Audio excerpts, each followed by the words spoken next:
You go to bed, carrying the weight of the day, worries, regrets, unfinished struggles.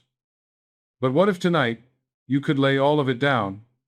What if the very act of closing your eyes could reprogram your destiny?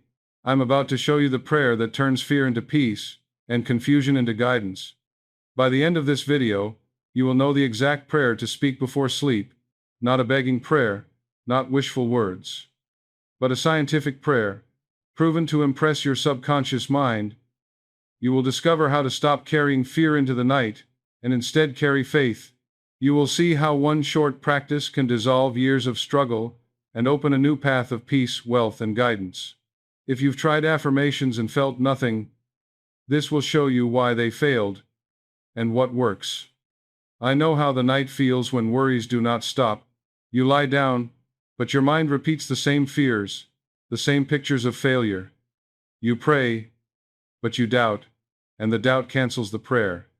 I was once like this, searching for answers. What I discovered was simple. The mind works by law. If you feed it fear, it creates fear. If you feed it faith, it creates miracles. Tonight, I will give you the words that the subconscious accepts, and when it accepts, it must obey. In this lesson, I will reveal to you the night prayer that reprograms destiny. First, I will show you why the moments before sleep are the most powerful of the day. Then, I will guide you through the exact words and feelings to carry into the night. You will learn the mistakes most people make when they pray, and how to avoid them. You will hear stories of how this simple practice has brought healing, prosperity, and guidance to many. And finally, I will give you the prayer itself, so you can begin tonight. What you are about to hear may sound simple, but it is the key that opens the treasure house of your subconscious. Stay with me, for in the next few minutes you will discover what most people search for, their whole lives and never find. When the sun goes down and your head touches the pillow, something remarkable begins to happen. Most people think of sleep as nothing more than rest for the body, a shutting down of the day, a pause button until morning comes. But the truth is the exact opposite. Night is not just rest. It is creation. It is the sacred doorway where the conscious mind steps aside and the subconscious mind takes command. And here is the secret most people completely miss. Whatever you hand over to your mind in that quiet, drowsy moment will work itself out through the night, silently shaping your tomorrow. Now think about that for a moment. How often do you close your eyes while replaying the arguments, the worries, the unfinished tasks of the day? You may not realize it, but by doing this you are giving your subconscious orders. You are saying, continue this pattern, keep this problem alive, let this fear grow roots. And the subconscious, like a loyal servant, like the obedient crew of a great ship, does exactly as commanded. It does not argue with you, it does not question you, it does not say, this is bad, let me stop. No, it simply obeys. And by the time the morning light appears, the seed of worry you planted at night has already grown a little taller, a little stronger, and it will show itself in the form of more anxiety, more confusion, more struggle. But let me tell you something else. This same law that multiplies fear can multiply faith. This same law that carries forward your doubt can also carry forward your dream. The night is sacred because the gate to your subconscious is wide open. Your conscious mind, that part of you that analyzes, questions, argues, and resists, grows quiet. As you drift into drowsiness, the critical faculty relaxes, and suggestion goes straight down into the fertile soil of the deeper mind. Whatever you impress at that hour, whether good or bad, true or false, will be accepted. And once accepted, the subconscious sets about bringing it into your world, as surely as the farmer who drops a seed into soil will one day see the harvest. Do you see the weight of this? Do you see the responsibility and the opportunity? If you go to bed rehearsing trouble, you will rise to meet more of it. But if you go to bed rehearsing peace, rehearsing wealth, rehearsing love, you are programming your destiny with those very things. The night is sacred because it is the one moment in your daily rhythm when you stand as the gardener of the soul, holding seeds in your hand, deciding what tomorrow shall bring forth. Will you plant weeds, or will you plant roses? Will you send down worry, or will you send down faith? So tonight, when your body lies down, remember this. You are not closing the day, you are opening tomorrow. You are giving orders to the most powerful part of your mind. And the prayer you speak in that moment is not a whisper into empty air, it is the blueprint of your future. This is why the night is sacred. This is why I tell you, what you do before sleep is the greatest secret of success or failure. And once you know this, you will never treat bedtime the same again. Here's something that most people overlook completely, and yet it is the very foundation of why the moments before sleep carry such unimaginable weight. The subconscious mind is a garden, and every thought you allow to linger in your awareness before sleep is a seed dropped into that garden. The thing about seeds is that they do not argue, they do not discriminate, they do not decide for themselves whether they will grow into something useful or something harmful. They simply take whatever is planted and, given the right conditions, they bring it forth into visible form. And your subconscious is no different. Whatever idea, whatever image, whatever phrase you allow to pass through your conscious mind into that quiet state of drowsy surrender, it is accepted as a seed, and that seed will germinate while you rest. Most people, without knowing it, are planting weeds every single night. They go to bed, thinking about the debts they cannot pay, the relationships that are strained, the pain in their body that has not gone away, and those thoughts fall like tiny seeds into the soil of the subconscious. They sleep, believing they are forgetting, but in truth their subconscious is working overtime, nurturing those very weeds, and by morning the plant has already grown roots. Now pause with me and consider this picture. Imagine a farmer who has a plot of land rich with fertile soil. He has the choice every evening to scatter rose seeds or thorn seeds. He has full freedom to choose, yet instead of roses he throws down weeds. He does this every single night, and then by sunrise he walks through his field and cries, "Why is my land filled with thorns? Why does my life never change? Why do I see only struggle and pain?" You and I know the answer. The soil cannot choose. It only obeys the seed. The subconscious cannot choose. It only obeys the thought. If you plant worry, you harvest worry. If you plant doubt, you harvest failure. If you plant fear, you harvest misery. This is the law of the seed, and it never fails. But the good news, the very heart of this teaching, is that the soil does not care what you plant. It will produce roses just as easily as thorns, joy as easily as sorrow, abundance as easily as lack. And the moment you choose to plant different seeds, the harvest of your life will begin to change. So when I tell you that the prayer before sleep can reprogram destiny, I am not speaking of something mystical or beyond your reach. I am describing a law as exact and impartial as the law of gravity. Place a seed in fertile soil, and it must grow. Impress an idea upon the subconscious, and it must express. The question is never whether it will work. The question is only what seed you are planting, and this is why your last thoughts before you drift off to sleep are so sacred, because they are the seeds most easily accepted by the deeper mind. In those quiet minutes, when the conscious chatter fades, the soil is soft, receptive, wide open, waiting for your command. If you place a seed of health, if you whisper to yourself that every cell of your body is filled with divine life, the subconscious begins the work of healing.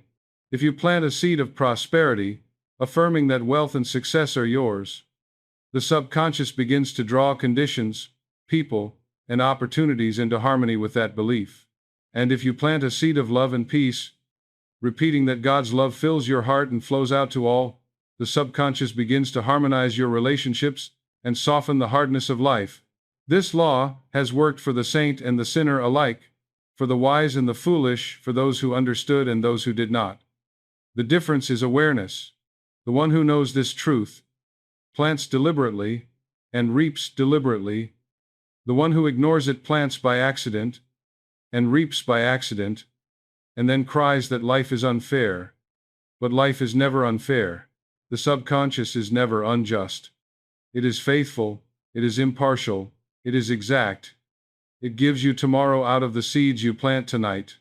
And the night prayer is nothing more than the conscious act of sowing what you wish to reap, choosing roses instead of thorns, choosing peace instead of anxiety, choosing faith instead of fear. When you know this law and use it, you step out of the cycle of accident and into the power of creation. You become, in truth, the gardener of your destiny. What I am about to share with you may strike very close to home, because worry is one of the most common habits in the world, and yet it is also one of the most destructive. Worry seems small, harmless, even natural. You lie down at night, and your mind replays the unfinished business of the day, the unpaid bills, the uncertain future, the conversation you wish had gone differently. And because these thoughts come so easily, you assume they have no real power. But here is the danger most people never recognize. Worry is prayer in reverse. Worry is nothing but faith twisted in the wrong direction. When you worry, you are using the same law of the subconscious, the same process of imagination and feeling, but instead of planting seeds of peace, you are planting seeds of fear, and those seeds will grow into the very troubles you dread. The mind does not ask whether you like the picture you feed it. It only knows to reproduce it. And so each time you close your eyes while seeing yourself fail, or lose, or suffer, you are giving orders to the inner workshop of your life, and those orders are obeyed with precision. Now think of it like this. Suppose you walked into a garden at night carrying a bag of weeds, and you scattered them all over the soil. Would you expect to wake up in the morning and see roses? Would you be surprised to find the weeds had sprouted? Of course not. Yet this is exactly what people do when they fill their mind with worry before sleep. They lie down repeating, "What if I lose my job? What if the sickness grows worse? What if tomorrow brings disaster?" And those phrases, filled with emotion, drop into the subconscious like living seeds. By morning, the roots have already taken hold, and over time they grow into conditions and experiences that mirror the very worry that planted them. The law is simple and merciless. Whatever is impressed is expressed, and worry impresses fear, lack, and defeat more strongly than almost anything else. But let me give you another picture, one that shows the hidden cost of this habit. Imagine a captain at sea, standing at the wheel of a great ship. His crew listens to his orders and carries them out without question. If the captain shouts, "Steer into the rocks," the crew obeys, even though it means destruction. Now imagine that each night, before sleep, you as captain of your mind are giving orders. If you whisper to yourself in worry, "Trouble is coming, failure is certain," your subconscious crew obeys.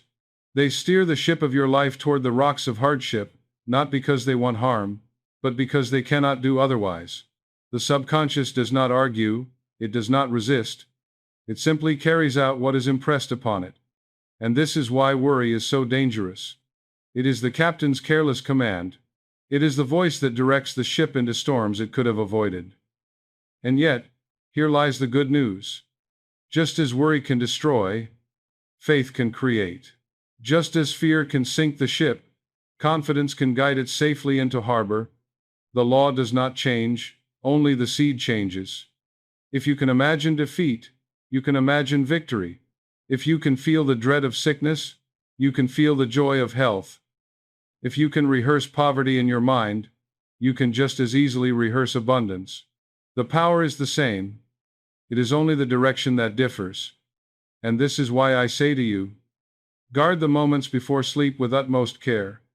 Refuse to let worry enter the chamber of your mind. Refuse to give your subconscious the seed of fear. Instead, offer it the seed of faith, the seed of peace, the seed of gratitude. For as surely as worry multiplies worry, faith multiplies blessing, and the choice is always in your hands. So the danger of worry is not only that it robs you of rest tonight, but that it steals from you tomorrow as well. It is the thief of peace and the architect of failure. But the moment you recognize it, the moment you refuse to surrender those precious nighttime minutes to fear, you break its power. You turn the law of the seed back in your favor, and you begin to plant consciously instead of unconsciously. And when you do this, when you replace worry with the night prayer of faith, you are no longer at the mercy of fear. You are at the helm of your life, steering toward health, wealth, and peace. That is the difference. That is the choice. And that is why the danger of worry must never again be taken lightly. Now let us come to the key that turns all of this law into something practical, something you can use this very night. I call it the key of suggestion, and it is simple, yet it holds the power to open the treasure house of your subconscious. Think of it this way. Your conscious mind is like the speaker, and your subconscious mind is like the listener. Whatever the conscious repeats with feeling, the subconscious accepts as true. It does not debate, it does not analyze, it does not argue, it listens, it believes, and it obeys. And the moments before sleep are when that listener leans in closest, when the wall of doubt and resistance is lowered, and every word you whisper, every picture you hold, every feeling you cultivate is received as a direct command. This is why I tell you the last 5 minutes of your day can shape the next 12 hours of your life. For suggestion at that sacred hour is not casual, it is creation. Now here is something most people never realize. Every thought that carries emotion is a suggestion. When you go to bed angry, replaying a quarrel, you are suggesting to your subconscious that conflict is what you desire, and it will faithfully create more of it. When you go to bed fearful, imagining sickness or poverty, you are suggesting that such things belong to you, and the subconscious, impartial as ever, will take that as an order. But when you go to bed with faith, when you repeat words of health, words of abundance, words of peace, you are suggesting that these are your reality, and the subconscious, like rich soil, receiving seed, begins immediately to bring them into being. Suggestion is the language of the subconscious. It does not respond to force, it responds to repetition, feeling, and conviction.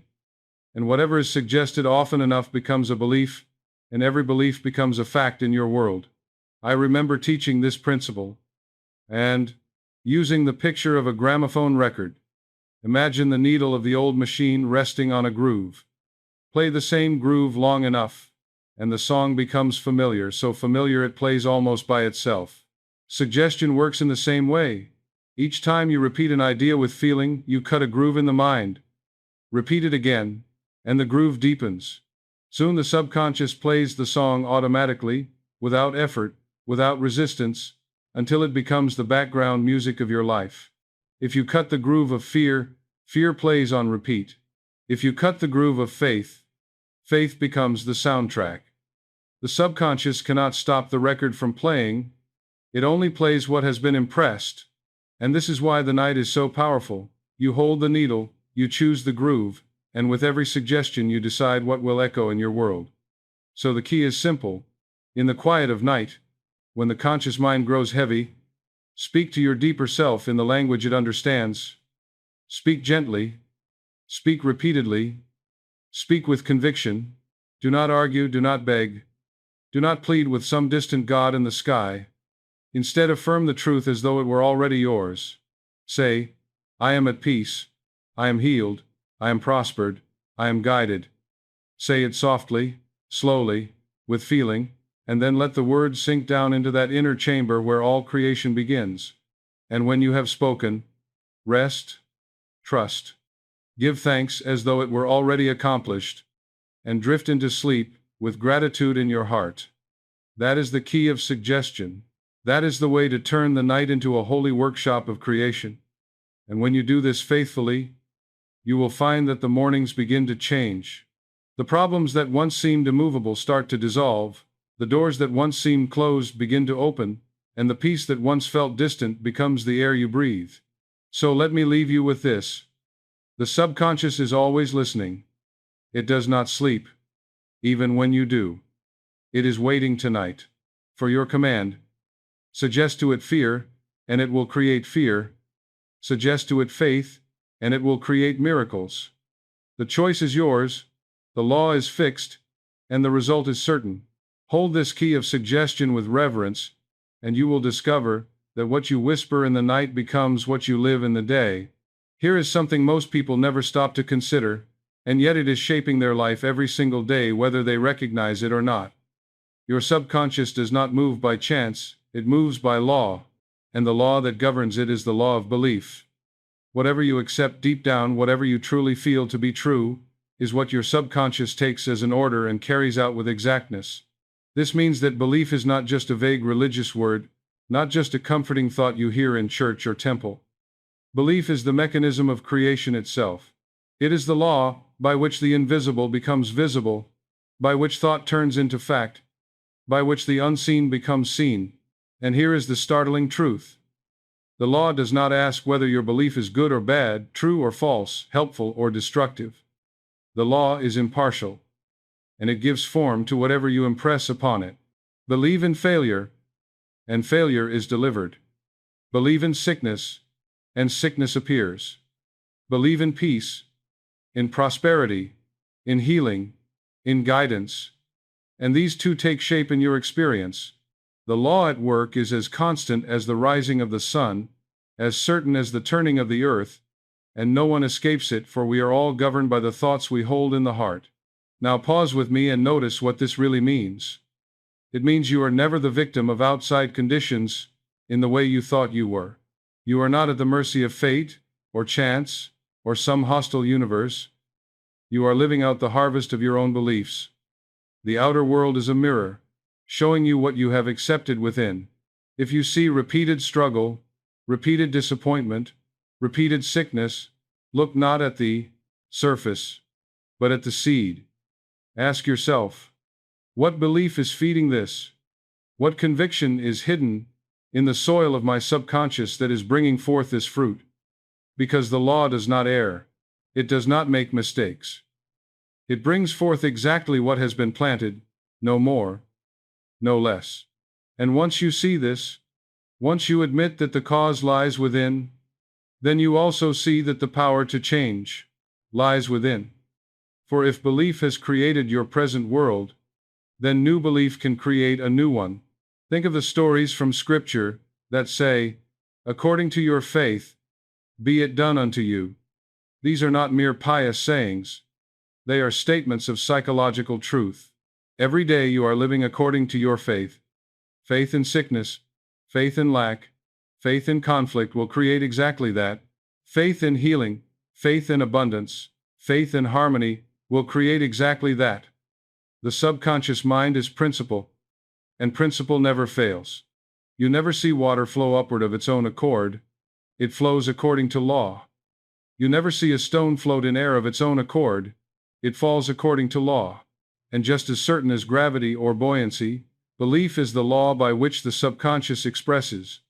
This is why I say to you with all seriousness, guard what you believe, for it is shaping your destiny. But let me make it even simpler. Imagine you are standing in a courtroom where the subconscious is the judge. Whatever evidence you present with conviction, the judge accepts as true. The judge does not investigate further, does not call witnesses, does not ask whether the evidence is logical. If you stand there trembling, saying, "I cannot succeed, I am not worthy, life is against me," the subconscious judge bangs the gavel and says, "So be it," and your life unfolds in agreement. But if you stand there with quiet certainty and declare, "I am guided, I am healed, I am prospered, the power of life is within me," the judge gives the same answer, "So be it." The courtroom does not decide whether you spoke wisely or foolishly. It only enforces the ruling of your belief. And so the world outside will always conform to the ruling inside. Do you see how liberating this is?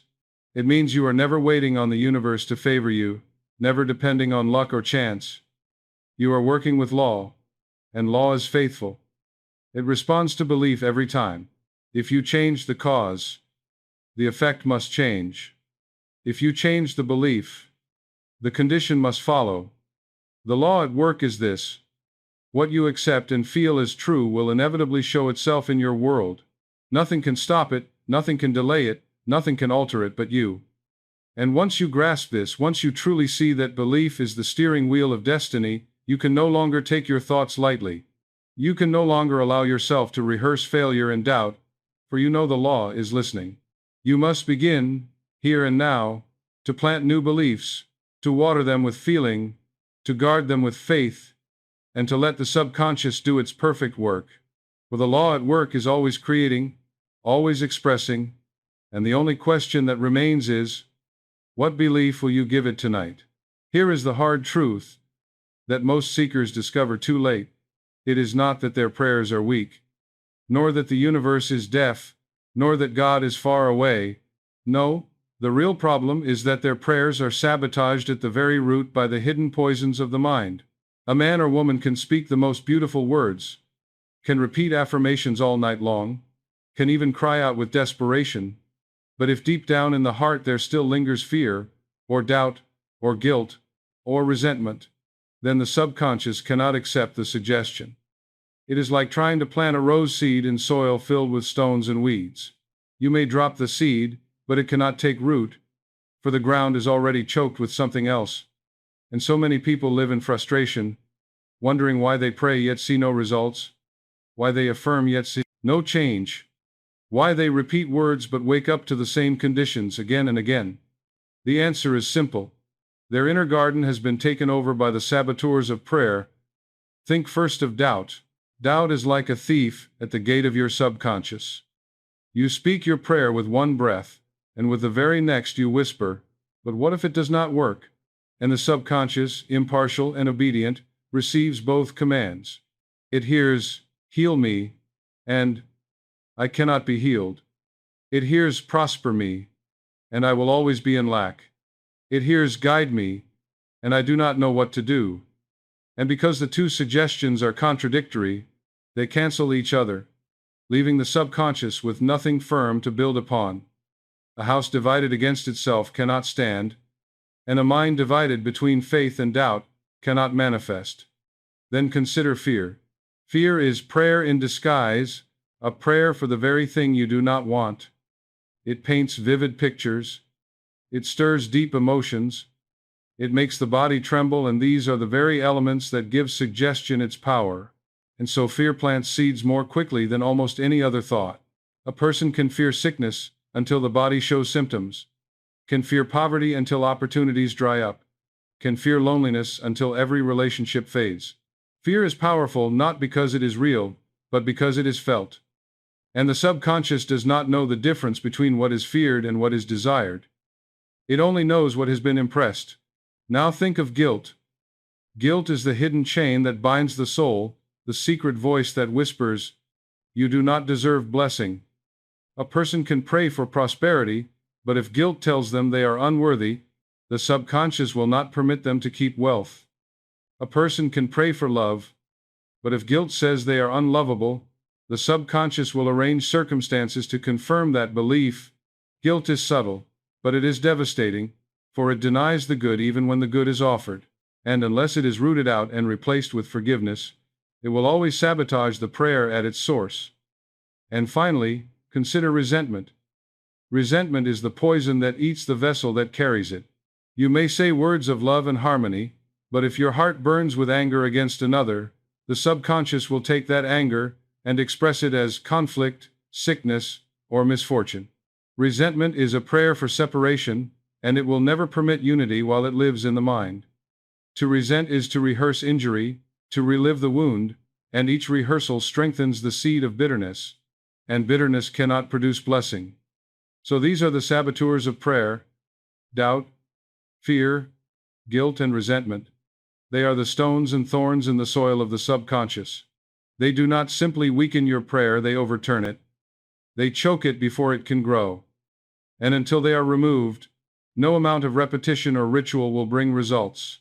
This is why I tell you plainly: before you pray, clear your heart.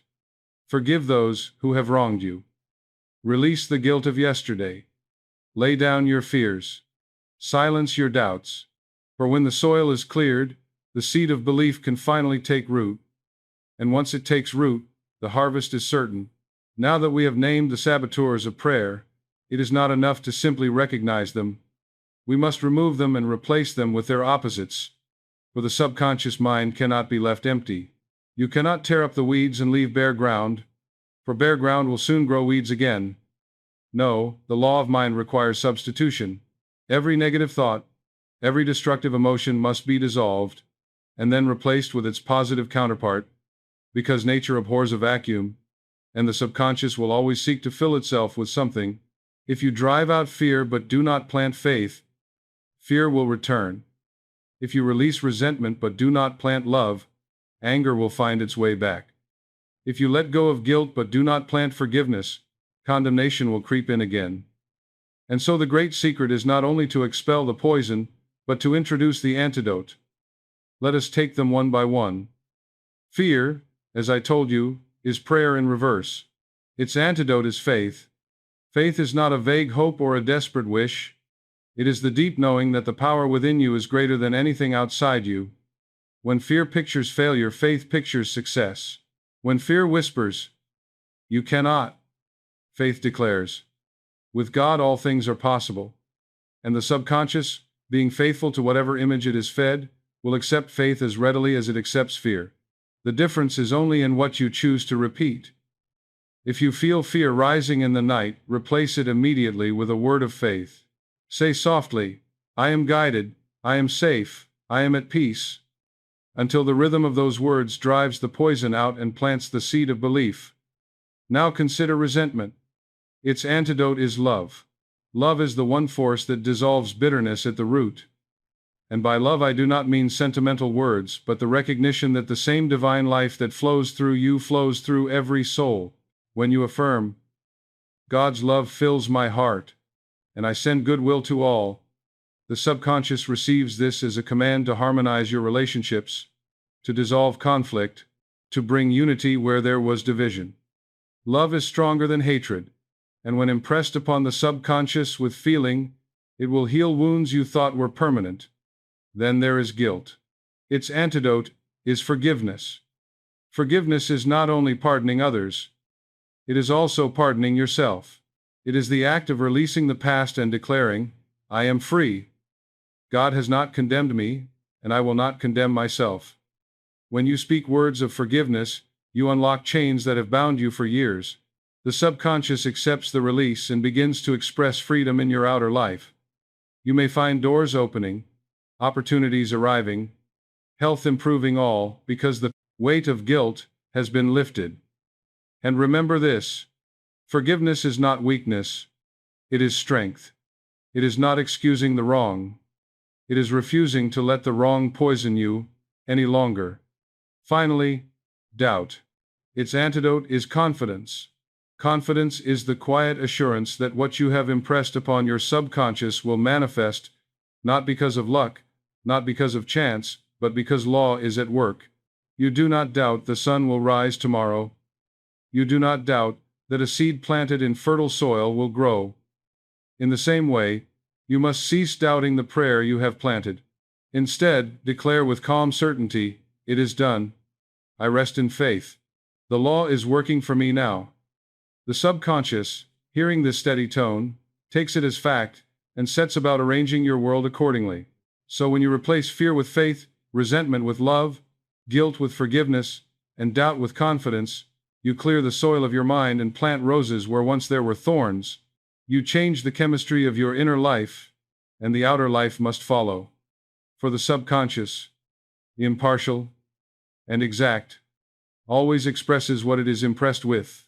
If you want a harvest of peace, plant peace. If you want prosperity, plant prosperity. If you want love, plant love. And never forget, the poison cannot survive once the antidote is applied. Replace the poison, and your prayers will no longer be sabotaged.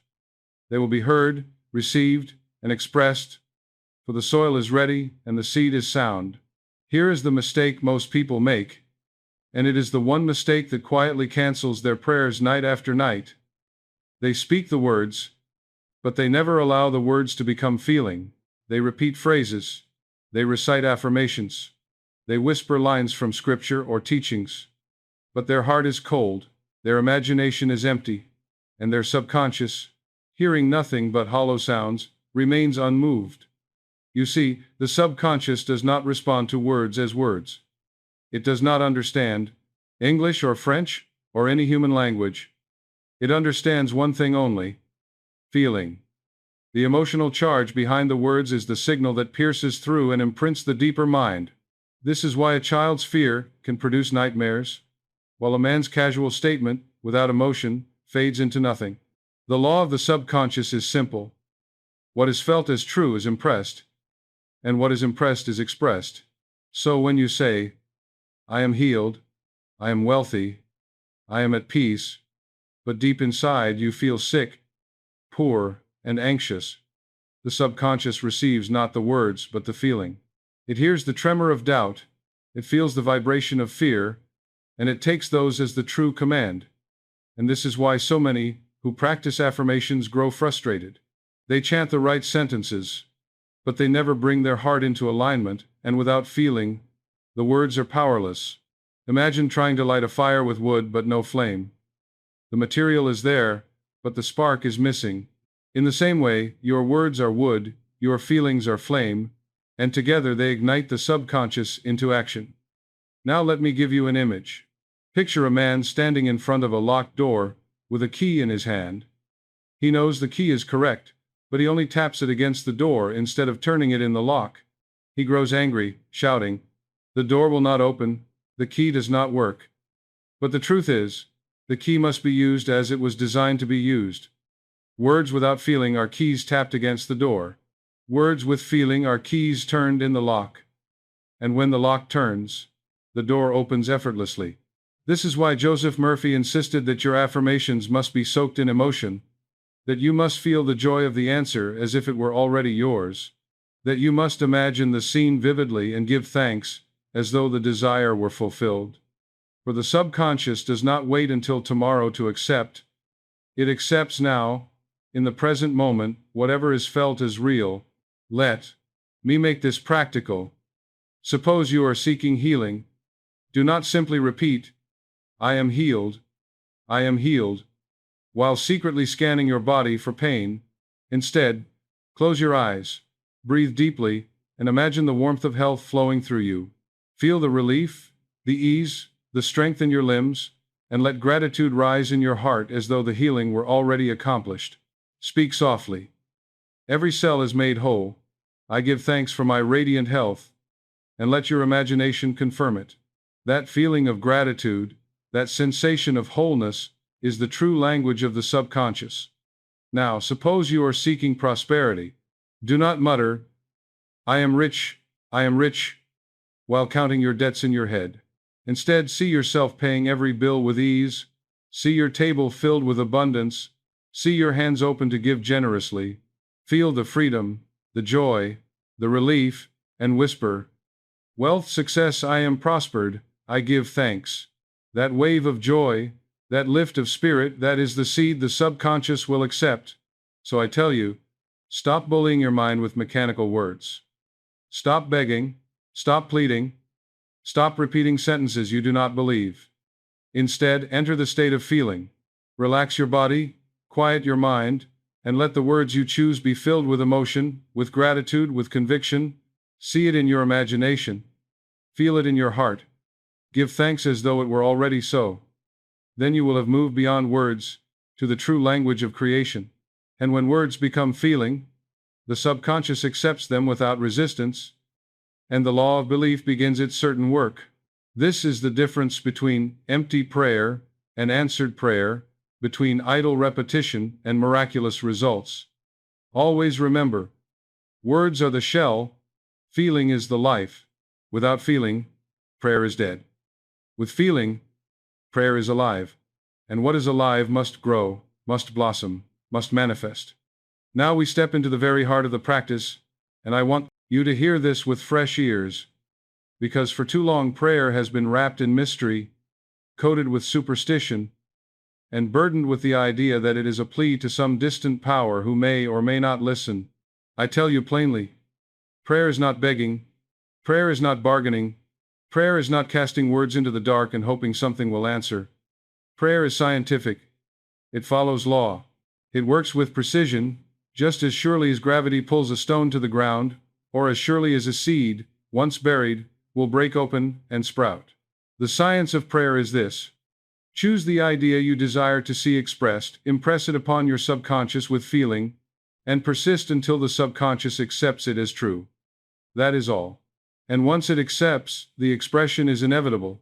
Most people think of science as belonging only to laboratories and textbooks, but science simply means knowledge of how something works, and once you know how it works, you can repeat it and get the same results every time.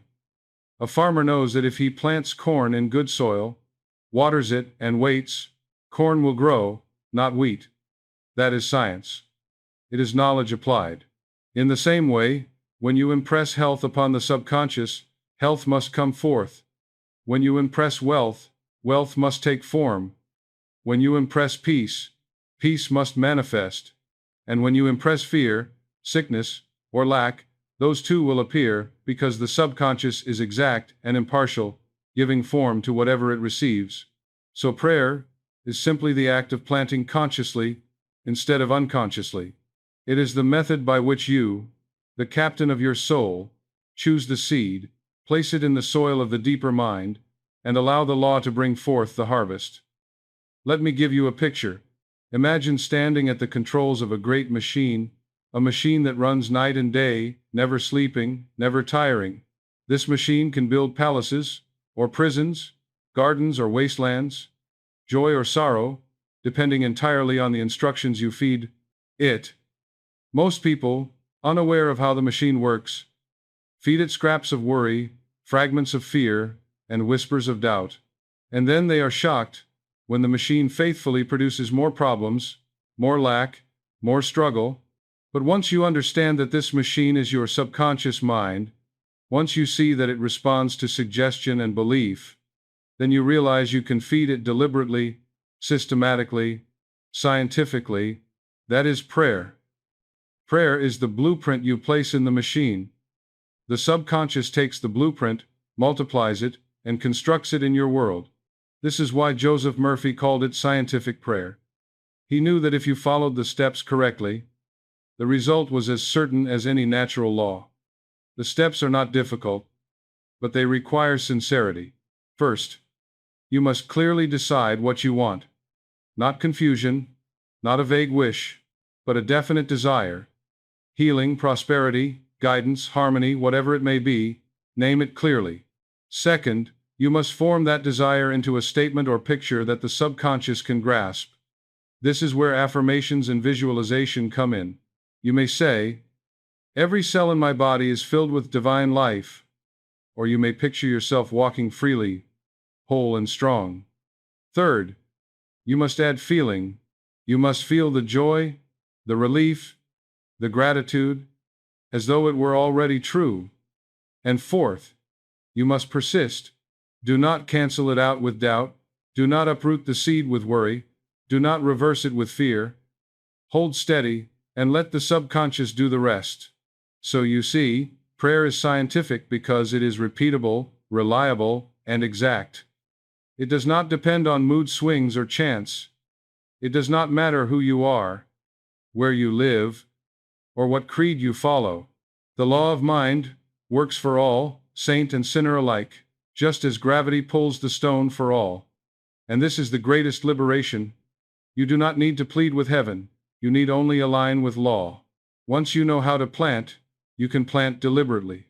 Once you know how to impress, you can impress with faith.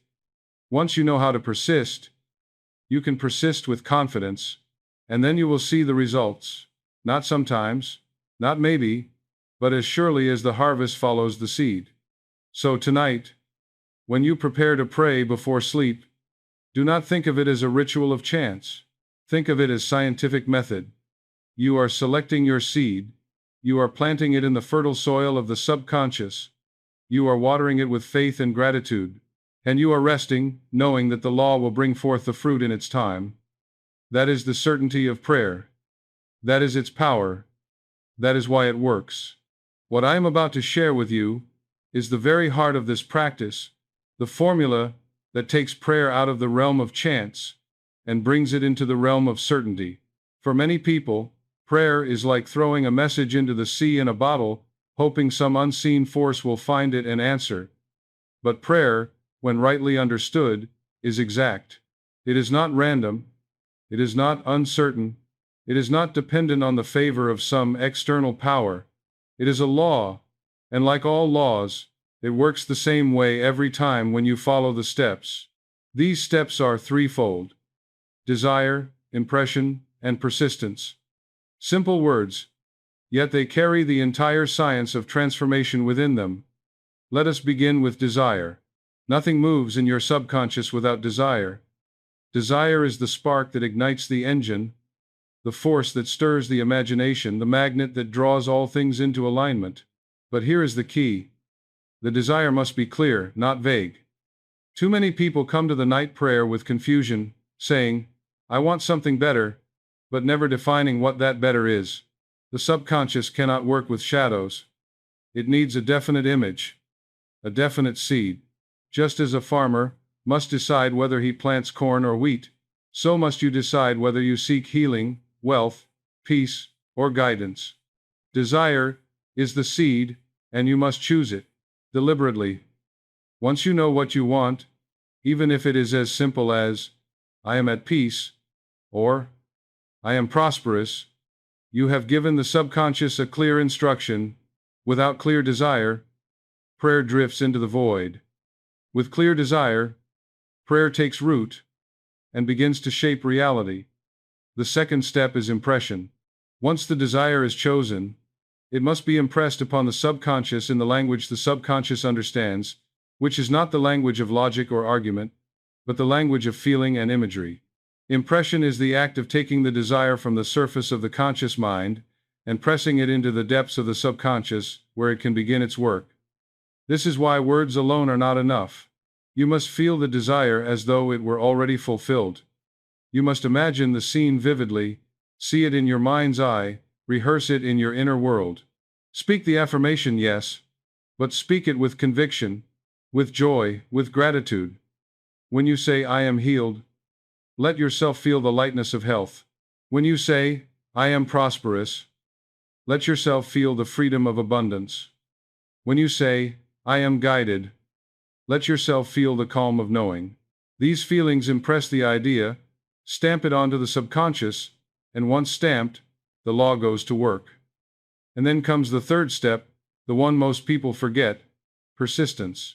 For it is not enough to plant a seed once and walk away. The soil of your subconscious is fertile, yes, but it is also filled with old patterns, old weeds, old habits of thought. To ensure your seed takes root, you must persist. Repeat the prayer night after night, not with strain or anxiety, but with steady faith. Continue until the subconscious accepts it as fact. For once the subconscious accepts, the matter is settled, the result is certain. The outer world must conform to the inner blueprint, and this persistence is not about force, but about consistency. Just as the farmer waters his seed daily, trusting the unseen process, so must you return to your prayer faithfully, knowing that though you cannot yet see the sprout, the growth is happening in secret. Desire, impression, persistence. These are the three steps. Decide clearly what you want. Impress it with feeling upon the subconscious. Persist until it takes root. And I assure you, when these steps are followed, the result is not maybe, not sometimes, but always. The subconscious does not fail to express what it accepts. It cannot, for that is its law. And once you understand this, you no longer pray with desperation, but with confidence.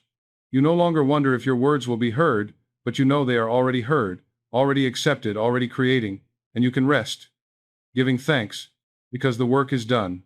That is the beauty of this method. That is why it has been called the scientific prayer. It is not superstition, it is law. And when you practice it tonight, you will discover for yourself the certainty of these three steps: desire, impression, persistence. Now, let us come to the reason why I emphasize the night above all other hours, the reason why I tell you that the last 5 or 10 minutes before sleep are the golden moments of your day. It is because in that drowsy state, when you are neither fully awake nor fully asleep, when the mind is soft and the body grows heavy, the gate to the subconscious is open wider than at any other time. The conscious mind, with all its chatter, its doubts, its reasoning, its endless arguments, begins to grow quiet. The inner critic that says, "That can't be true," or "This will never work," starts to fall silent, and what you suggest in that moment passes straight through to the deeper self without resistance. It is as though the guard at the door of the treasure house has grown sleepy, and the thoughts you whisper slip by unnoticed, taking their place in the vault of the subconscious, where they will be multiplied and brought forth. Think of it this: way. During the busy hours of the day, your conscious mind is like a strict gatekeeper. Every idea you try to plant must first be interrogated, questioned, and often rejected. You may say to yourself, I am wealthy, I am prosperous. But the gatekeeper checks the bank account, laughs, and says, no, that is not true. You may affirm, I am healed, but the gatekeeper notices the pain in your body and says, impossible. And so the suggestion never reaches the soil of the subconscious.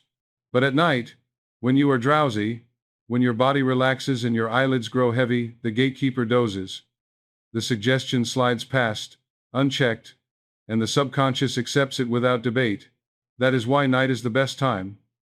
That is why I tell you, plant the seed in those final moments before sleep, for the soil is soft and the seed will sink deep. There is a story I once told of a man who suffered from stage fright. Every time he prepared to sing before an audience, fear would seize him, his throat would tighten, and his performance would falter. He had tried affirmations in the day, but the conscious mind always argued back, saying, you are afraid. You will fail. Then I instructed him to practice his affirmations at night. In that drowsy state just before sleep, he would lie in bed, half awake, and quietly repeat, I sing with confidence, my voice is clear, I am at ease. He did this night after night, and within weeks the fear vanished. Why? Because the suggestions bypassed the gatekeeper and reached the subconscious, which accepted them and began to express them as fact. His outer experience changed because his inner blueprint had been rewritten in the night. So do not underestimate this drowsy state. It is the golden bridge between the conscious and subconscious. It is the narrow door through which every prayer must pass. If you plant fear at that moment, fear will grow. If you plant faith, faith will grow. And because the subconscious never sleeps, it continues working all through the night, reproducing the seed you dropped in those final moments. This is why many wake up feeling worse when they go to bed worrying, and why others wake up with fresh ideas and inspiration when they go to bed affirming peace. The night magnifies what you give it. It is the womb of tomorrow, and the drowsy state is the moment of conception. So tonight, when you find yourself drifting, do not waste that moment on idle worry or casual thought. Choose deliberately. Whisper the prayer you want fulfilled. Feel the reality as though it were already so. Let gratitude flood your heart as you drift into sleep. And know this: the subconscious has already received the command, and while you sleep, it will work tirelessly, silently, faithfully to bring it to pass. That is why I say to you again and again, the drowsy state is the golden hour, the most sacred time of the day. Guard it well, for it holds the power to reprogram your destiny. Here is something that will surprise many, because for years they have been taught the exact opposite. Begging in prayer does not move the subconscious, and pleading with some distant God does not bring results. In fact, the very act of begging reveals to your deeper mind that you believe you do not already have, and the subconscious, impartial as always, accepts that belief and continues to reproduce lack. Think of it carefully. When a person cries out, please heal me, please prosper me, please guide me, they are affirming, with every repetition, I am sick, I am poor, I am lost. The subconscious hears the state of lack more loudly than it hears the words of desire. It always listens to the feeling beneath the words, and begging is filled with desperation, fear, and doubt. And so, instead of planting the seed of fulfillment, it plants the seed of absence. The subconscious then faithfully expresses the state it was impressed with, and the person wonders why nothing has changed, why their prayers rise no higher than the ceiling. Contrast this with the prayer of quiet conviction. Conviction does not cry or plead. It calmly declares. It does not argue, it affirms. It does not strain, it rests. The man or woman who prays with conviction says softly, it is done, I give thanks, and in that tone the subconscious hears acceptance. The feeling is not one of desperation but of certainty, and because the subconscious always takes feeling as fact, it goes to work immediately to express the conviction in outer form. Imagine a king giving a command. He does not shout until his throat is raw. He speaks once with authority, and the order is carried out. Your subconscious is the loyal servant, and when you speak with conviction, it accepts the order as final. Let me give you a story that illustrates this difference. A woman once came to me with insomnia. Night after night she prayed, "Please let me sleep, please God, I beg you, let me sleep." But the more she begged, the more sleepless she became. Why? Because her subconscious heard, "I cannot sleep, I cannot sleep," and faithfully kept her awake. I instructed her to change her approach. Instead of begging, I asked her to affirm quietly, as she lay in bed, "I give thanks for peaceful sleep. God's love surrounds me, and I rest." She was to speak these words slowly, gently, feeling the relief of already being at rest. Within a week, her insomnia vanished. Not because she forced it, but because she shifted from struggle to ease, from begging to conviction. Her subconscious accepted the new suggestion, and her body obeyed. This is the difference between effort and ease. Effort pushes against the subconscious. Ease slips into it. Struggle keeps the conscious mind awake and tense. Quiet conviction allows the conscious to relax and lets the seed fall into the fertile soil. Remember, your subconscious is not swayed by volume or by desperation. It is swayed by feeling and by repetition. A calm whisper of truth, spoken in faith, is more powerful than hours of loud pleading. The subconscious is like the soil. You cannot shout a seed into growth, but you can place it gently, cover it, water it, and trust the law of life to do the rest. So tonight, as you prepare for your prayer, release the strain. Do not beg, do not plead, do not cry out as though heaven were far away. Instead, rest in the knowing that the power is already within you. Speak your affirmation softly, feel it as real, give thanks, and let it go. Trust that the subconscious has received it, because it has. And then sleep in peace, knowing the law is at work. This is why begging fails, but conviction works. This is why struggle exhausts, and faith restores. And this is why the night prayer must always be practiced with ease, with quiet assurance, with gratitude, for in that state the subconscious accepts and creates without resistance. Health is the natural state of your body, just as harmony is the natural state of your soul, and when you remind the subconscious of this truth, it will work night and day to restore it. Too many people fall into the habit of speaking sickness to themselves, repeating words like, "I'm getting worse," or "This pain will never leave." And each phrase is a seed of disease planted into the fertile soil of the subconscious. The body, being the servant of the mind, simply obeys the pattern it is given. But here is the liberating truth. The same law that makes sickness grow can just as easily bring health when you plant the right suggestion. If you impress upon the subconscious the image of wholeness, if you affirm that every cell is alive with divine intelligence, if you feel gratitude, as though the healing were already complete, then the body will reorganize itself to match that image. For the body is not the master but the servant, and the subconscious is the commanding voice. Now let me paint the picture clearly. Suppose you are lying in bed at night, your body weary, perhaps in pain. Instead of focusing on the sensation, instead of rehearsing the fear of what tomorrow's diagnosis may be, close your eyes and imagine the healing already done. Whisper softly, "Every cell of my body is made whole.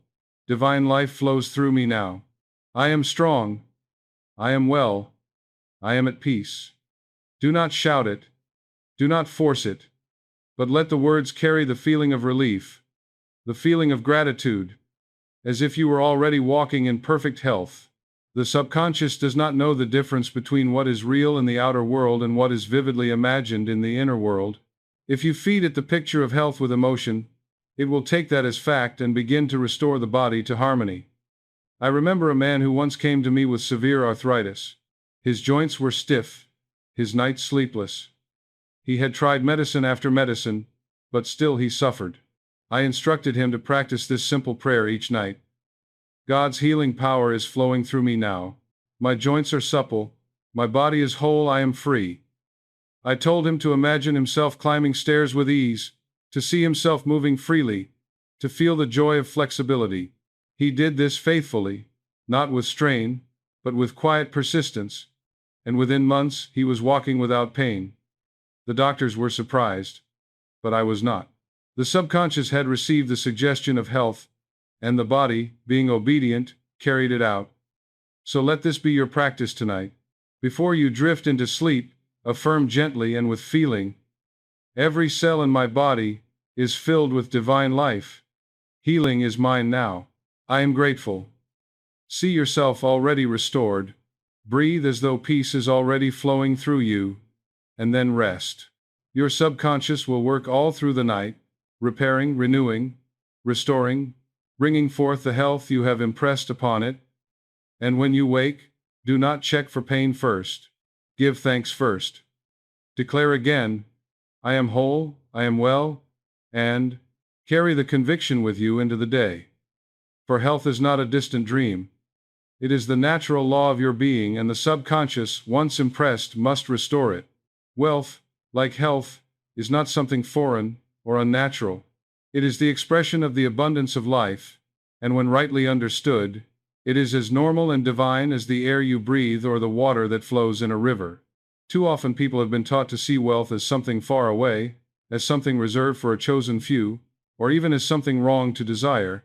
They beg for prosperity, while secretly believing they do not deserve it, and in doing so they plant seeds of lack instead of seeds of supply. But I tell you plainly, the universe is overflowing with abundance. Look at the stars in the sky, the grains of sand on the shore, the leaves on the trees. Nature is lavish, generous, unlimited, and when you align your mind with this truth, when you impress upon your subconscious the conviction that you are meant to prosper, then wealth must flow to you, because the subconscious, impartial and exact, will bring forth the conditions that match the image it has received. Imagine this at night as you prepare to rest. Instead of counting debts, instead of rehearsing unpaid bills, or anxieties about tomorrow's needs, close your eyes and picture yourself already living in abundance. See yourself paying every bill with ease, giving generously to others, enjoying the comforts of a prosperous life. Feel the relief of financial freedom, the joy of having more than enough, the gratitude of knowing that supply is yours now. And then whisper the simple words that Joseph Murphy himself taught: wealth, success. Wealth, success. I give thanks for divine abundance flowing freely into my life. Say it slowly, rhythmically, like a lullaby to the subconscious. Let the words sink deep into the soil of your mind. Do not argue with them. Do not check your bank account to confirm them, for the outer always lags behind the inner. Simply affirm and feel, and let the subconscious begin its silent work of reprogramming your destiny. There is a story of a salesman who struggled year after year to make ends meet. He worked hard, but every month ended the same way: scarcity, frustration, lack. He came across these teachings and began to change his nightly ritual. Instead of going to bed with worry about his sales, he began to affirm, "Every day in every way my sales are improving. I am guided, prospered, and supplied." At first nothing seemed different, but he persisted, night after night. He planted the seed, and soon opportunities began to appear: new clients, better deals, unexpected orders. Within months his income had multiplied. Was it magic? No. It was law. The subconscious, having accepted the suggestion of prosperity, began to draw people, ideas, and circumstances into alignment with it. His outer world reshaped itself to match the inner conviction.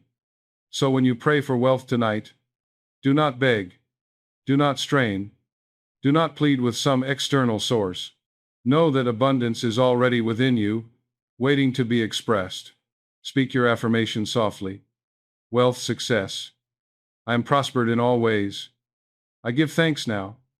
Feel the joy of abundance as though it were already here. Give thanks as if it were already done. And then sleep in peace, knowing that the subconscious has received the seed and will work through channels you cannot yet see to bring it forth. Opportunities, ideas, people, and resources will begin to move toward you, not by chance, but by law. And when you wake, carry the spirit of gratitude with you. Do not return to thoughts of lack. Continue to affirm, Continue to expect. Continue to give thanks. For wealth is not a matter of luck or favor. It is the natural expression of your belief. Plant the seed tonight, and the harvest of prosperity must surely follow.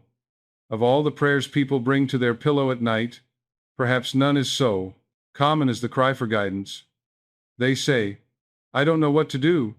I don't know which way to turn. I don't know which decision is right." And so they toss and turn, their mind filled with confusion, rehearsing possibilities, fearing mistakes. But I tell you the truth. You were never meant to walk in darkness.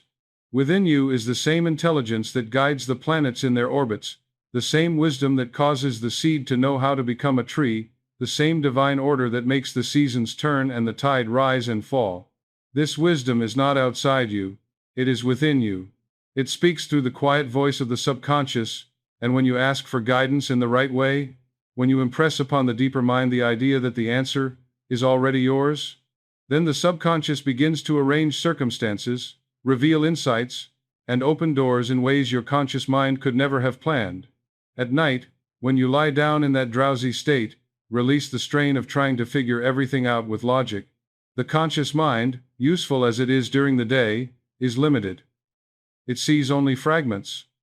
It calculates only with what is known. But the subconscious connects to the infinite, and it knows the end from the beginning. So instead of wrestling with the problem, speak gently to your deeper self. Say, "Infinite intelligence within me knows the answer. My subconscious now reveals it to me clearly. I am guided. I am directed. I am shown the way." Repeat these words softly, as if you were whispering them into the ear of a beloved friend. Feel the relief of handing over the burden. Feel the peace of knowing the answer already exists. And then let go. Drift into sleep with gratitude, and the subconscious will take the seed and begin its work. There is a story of a businessman who faced a decision that could make or break his future. He had analyzed every detail, consulted every advisor, yet he was still uncertain. He began to practice this night prayer for guidance. Each evening, as he grew drowsy, he repeated, "Infinite intelligence within me reveals the perfect plan. I am guided now." He did not beg, he did not force, he did not strain. He simply affirmed and trusted. After several nights, he awoke with a clear, sudden idea, so simple and so direct that he wondered why he had not seen it before. He followed the guidance, and it led to the success he sought. Was it coincidence? No. It was the law of the subconscious at work, bringing the answer from the depths of wisdom into conscious awareness. So tonight, if you are standing at a crossroads, do not carry the burden of confusion into your sleep. Do not toss and turn with what ifs and I don't knows. Instead, place the matter gently in the hands of your deeper self. Affirm with feeling, "The answer is mine now. My subconscious knows, and I give thanks." Then let it go. Trust that the wisdom within you is already moving, already guiding, already arranging the path. When you wake, be attentive to the quiet hunch, the subtle thought, the unexpected opportunity. For guidance often comes not as a thunderclap, but as a whisper, a nudge, a clear sense of knowing. And when it comes, act with confidence, for you will know that it is the result of the seed you planted in the night. This is the way of guidance.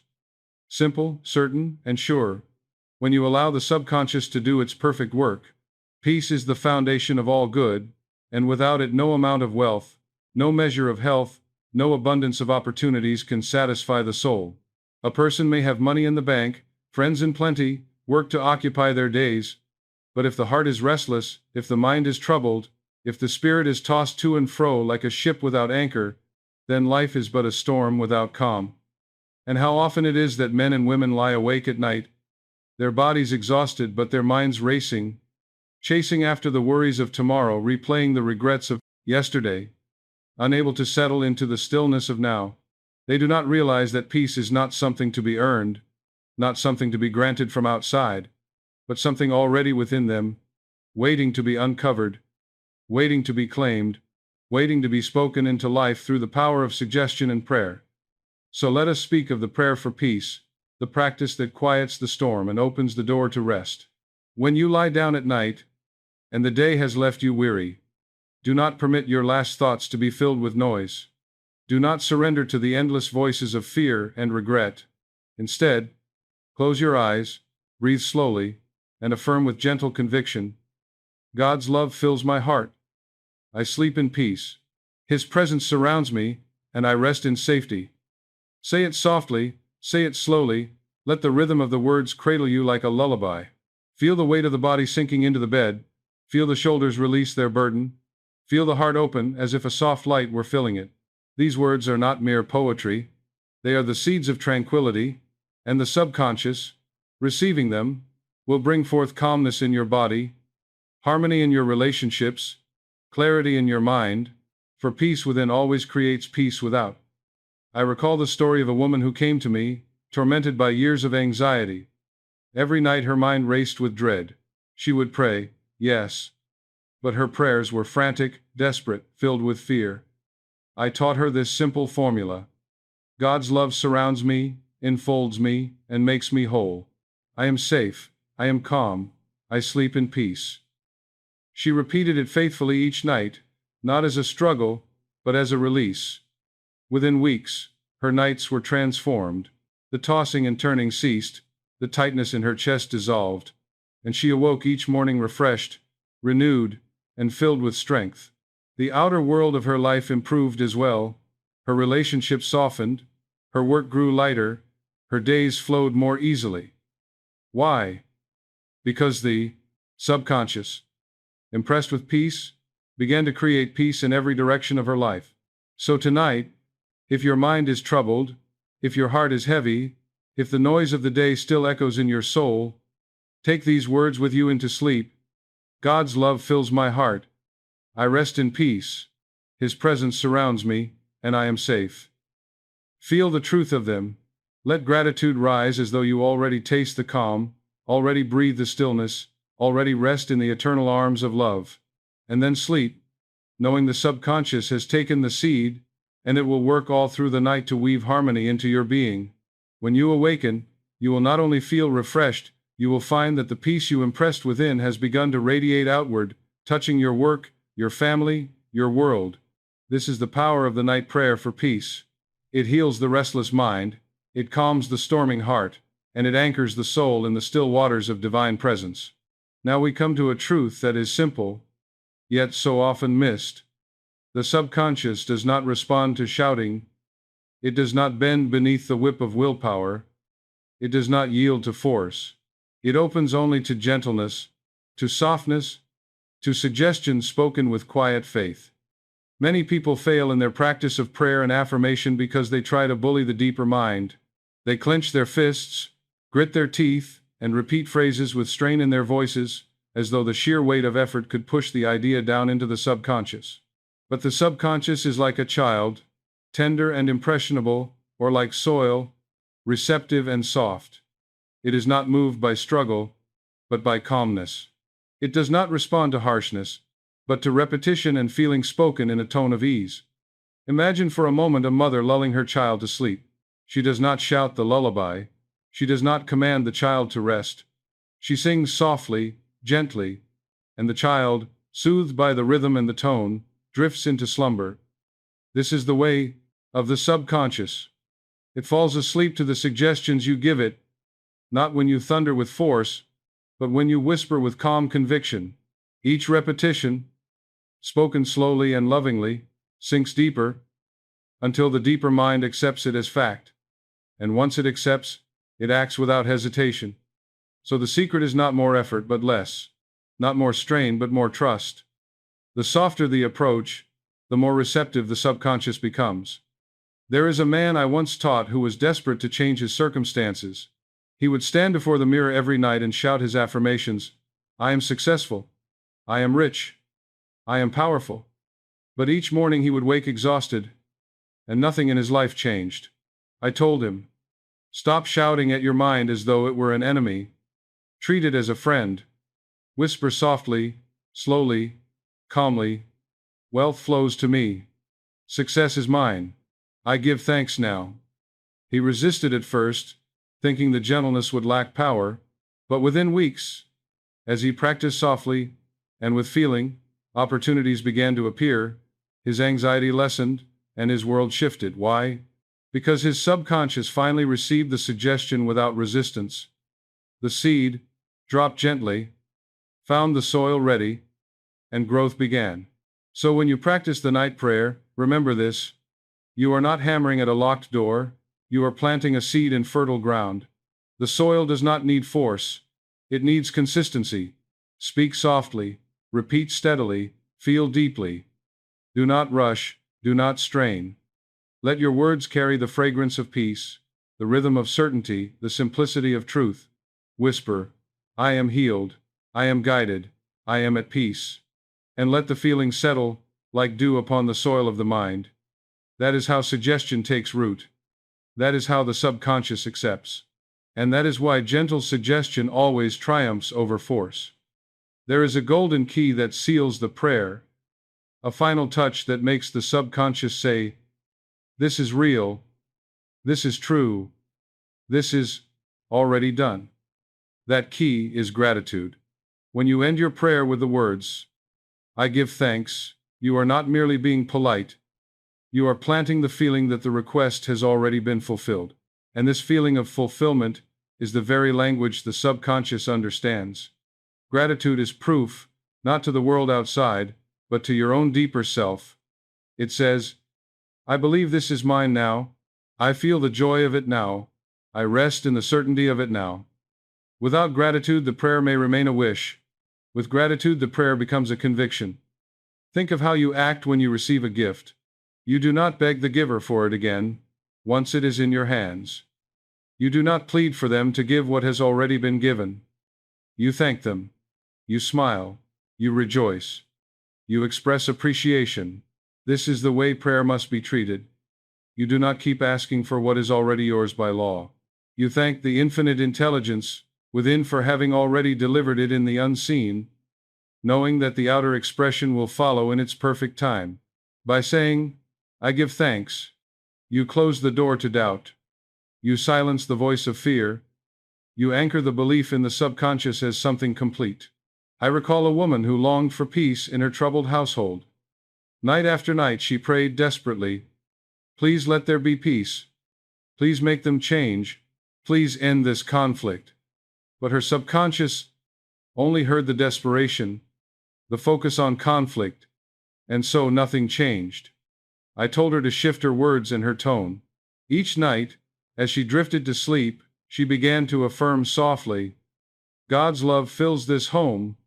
Harmony is here now. I give thanks.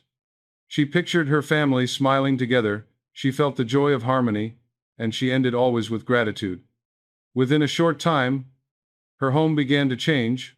Arguments softened, kindness returned, laughter was heard again. Why?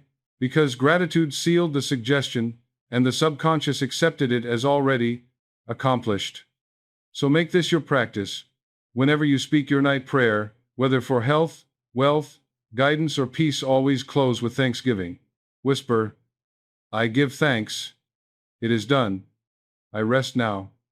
Let the words be more than sound. Let them be the expression of a heart already satisfied. Feel the relief, the joy, the certainty, and let that feeling be the final impression you send to the subconscious before sleep. For when the deeper mind hears gratitude, it knows the seed has been planted and received, and it begins its silent work to bring forth the harvest. Gratitude is the seal. Gratitude is the proof. Gratitude is the bridge between the unseen and the seen. And when you live in thanksgiving, your prayers are never in vain, for you are already dwelling in the state of answered prayer. There is one great obstacle that keeps more people from receiving the good they desire than perhaps any other, and that is the burden of unforgiveness. A man or woman may pray with beautiful words, may affirm health, wealth, and peace each night, may repeat their formulas faithfully, but if deep in the heart there lingers bitterness, resentment, or the memory of injury, then the channel of the subconscious is blocked, and the current of life cannot flow freely. The law is simple. As you forgive, so you are forgiven. To release others is to release yourself. To hold anger against another is to imprison your own soul. It is like trying to water your garden. while keeping a heavy stone pressed against the hose. The flow cannot reach the soil until the stone is lifted. And the subconscious, faithful as ever, cannot bring forth the harvest of prayer while it is choked by the weeds of resentment. Many people resist this truth. They say, "But I cannot forgive, for the wrong was too great. They do not deserve my forgiveness." Yet hear me clearly. Forgiveness is not about excusing the wrong or approving of it. Forgiveness is about setting yourself free. It is about dissolving the poison that eats your own heart. When you refuse to forgive, you bind yourself to the very person or event you most wish to escape. You rehearse it, relive it, replay it, and each rehearsal impresses the subconscious with more anger, more pain, more separation. But when you forgive, you cut the cord. You say, "I release you and I release myself. I hold no bitterness, for I am free." And the subconscious, hearing this declaration, begins to cleanse your inner life, washing away the stagnant waters of resentment and replacing them with the fresh flow of peace. I recall the story of a man who struggled for years with poverty. He prayed for prosperity. He affirmed abundance, yet nothing changed. When I questioned him, I discovered he carried deep resentment against a former business partner who had cheated him. Every night before sleep, he replayed the betrayal, feeling again the anger and the loss. His subconscious, hearing this, simply continued to create lack, for it had been impressed with bitterness, not prosperity. I told him plainly, "Until you forgive, you cannot prosper. You are planting thorns where you wish to plant roses." Reluctantly, he began to practice forgiveness. Each night, he whispered, "I release you. God's love forgives you, and God's love sets me free." At first it felt empty, but he persisted. Slowly, the anger dissolved, the resentment faded, and his heart grew lighter, and soon, his business began to flourish. Opportunities appeared, income increased, and abundance flowed. Why? Because the channel had been cleared, and the law of mind could finally bring forth prosperity without obstruction. So make forgiveness a part of your night prayer. Before you impress your desire, release every grudge. Say softly, "I freely forgive everyone. I release them, and I am released.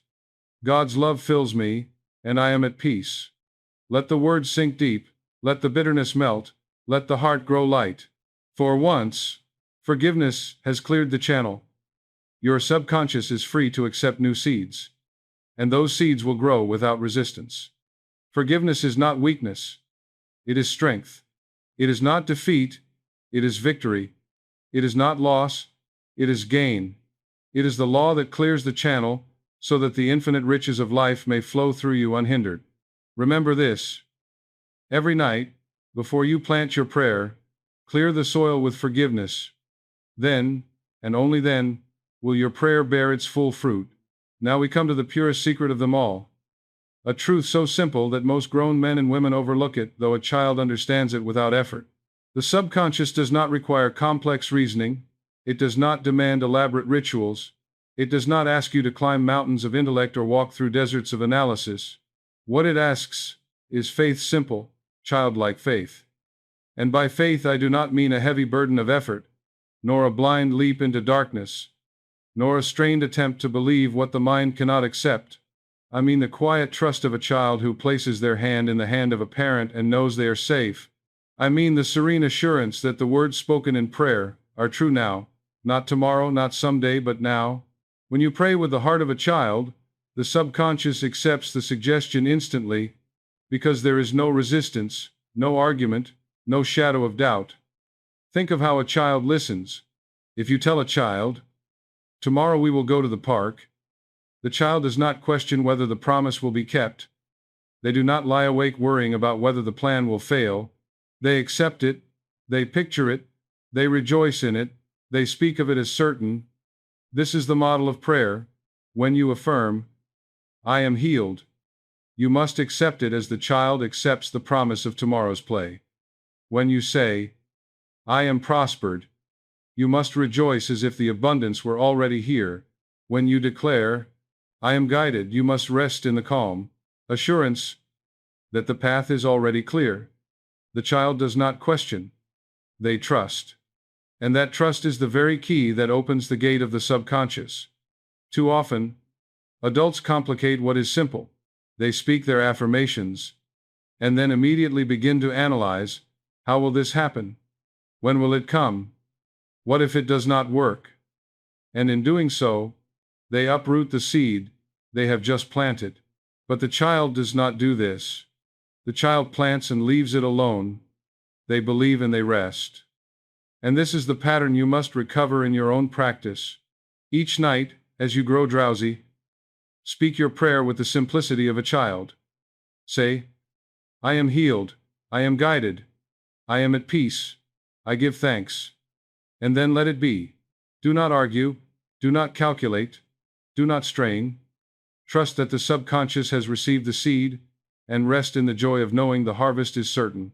I remember teaching this principle to a man weighed down with endless worry. He confessed that each night he repeated his affirmations, but with a clenched jaw, a racing heart, and a mind full of doubt. I told him to stop struggling.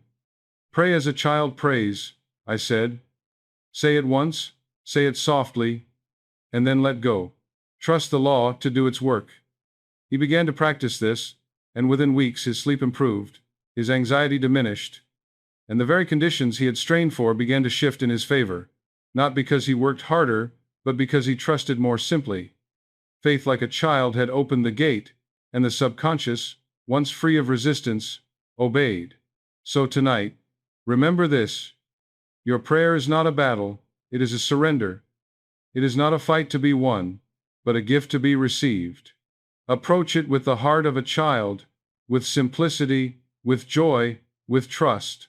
Say your words softly, feel them deeply, thank the infinite within you, and then let go. For faith like a child is the highest form of wisdom. It is the straightest path to the subconscious. It is the key that opens the gate, and once opened, life rushes in to meet you with health, prosperity, peace, and guidance. Before the seed of prayer can be planted, the ground must be prepared. For the subconscious accepts suggestion most readily when the conscious mind is still. If the body is restless, the breath uneven, the mind crowded with the echoes of the day, then the soil is hard, and the seed cannot sink deep. But if the body is quiet, the breath smooth, the mind softened by relaxation, then the subconscious lies open, waiting, receptive, fertile. So the first step of the complete night practice is preparation, and this preparation is not difficult, though it must be done with sincerity. You do not need special postures, elaborate rituals, or complex breathing exercises. You need only a willingness to let go. As you lie down at the close of the day, allow your body to settle fully into the bed. Feel the weight of your limbs, feel the mattress holding you, feel the quiet strength of the earth beneath you. Breathe slowly, and with each exhale, release the tension that clings to your muscles. Let your shoulders drop, let your face soften, let your hands rest gently at your sides. Say silently, I release the day, I release the strain, I release the burden. Do not wrestle with your thoughts. Let them drift away like clouds across the sky. The more you struggle to quiet the mind, the louder it becomes. But if you simply watch, simply breathe, simply allow, the mind begins to calm itself, the thoughts begin to slow, and the silence begins to rise. This is the sacred moment of preparation, the clearing of the field before planting. I recall a man who told me, I pray every night, but nothing happens. I asked him how he prayed, and he said, I fall into bed exhausted, still thinking of my problems, and then I mutter a few words before sleep. I told him, you are trying to plant seeds in soil filled with stones. Prepare first. Relax first. Clear the field before you sow. He began to take 5 minutes each night to release tension, to breathe slowly, to repeat softly, I let go. I rest. I am safe. And to his amazement, the very prayers that once seemed empty began to bear fruit. Why? Because his subconscious was no longer crowded with noise, it was ready to receive. So tonight, before you speak a single word of prayer, prepare yourself, quiet the body, calm the breath, soften the mind, Let the burdens of the day fall away as leaves fall from a tree in autumn. Say gently, "The day is done. I rest now. I am at peace." Feel the release. Feel the stillness. Feel the readiness. For in that quiet, in that calm, in that sacred space of preparation, the soil of the subconscious is made fertile, and the seed of your night prayer will sink deep, take root, and begin to grow. Now that the body is quiet and the mind has been stilled, the soil of the subconscious lies open, soft, and ready to receive. This is the moment to plant the seed, and the seed is the affirmation, the short prayer spoken slowly, simply, and with feeling. Do not think that the power lies in many words. The power lies in the right words, spoken with conviction. A sentence filled with faith has more force than an hour of repetition filled with doubt. So choose a phrase that is simple, definite, and alive with meaning. Let it be a sentence that captures the desire of your heart in its fulfilled state. Speak it not as a wish for the future, but as a fact in the present. I am healed. I am prospered. I am guided. I am at peace. These words are short, but they are infinite in power when impressed upon the subconscious in the right state. As you speak your affirmation, do not rush. Let each word fall into the depths of the mind as though it were a seed dropped into fertile ground.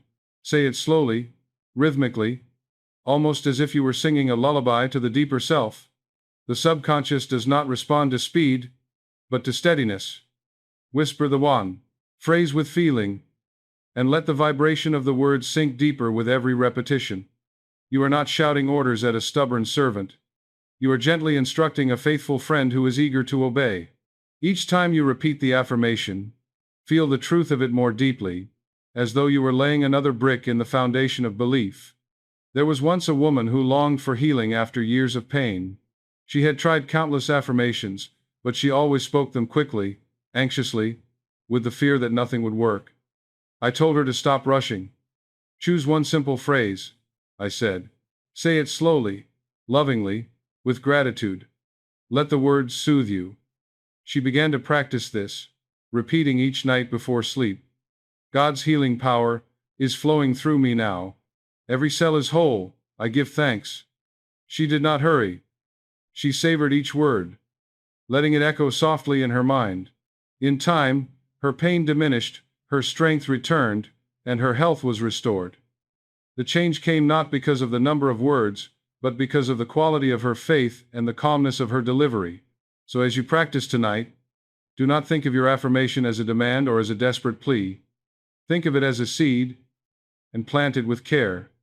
Say it slowly, say it gently, say it with conviction. Feel its reality, savor its truth, and let it settle into the soil of your subconscious. Once spoken with faith, the deeper mind has received the command, and it will work through the night to bring it forth.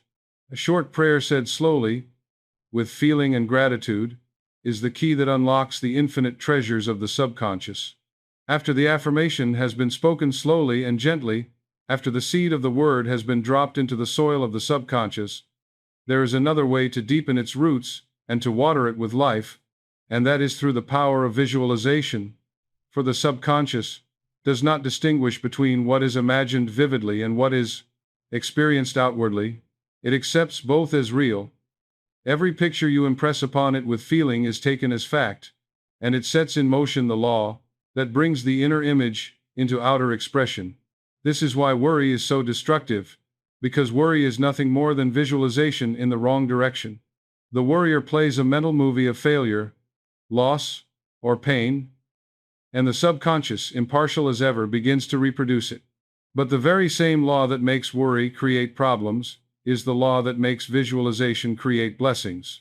If you will learn to play the right movie in your mind, filled with the images of health, prosperity, love, and guidance, and if you will feel the joy of it as though it were happening now, then the subconscious will take that reel and run it until it becomes the film of your life.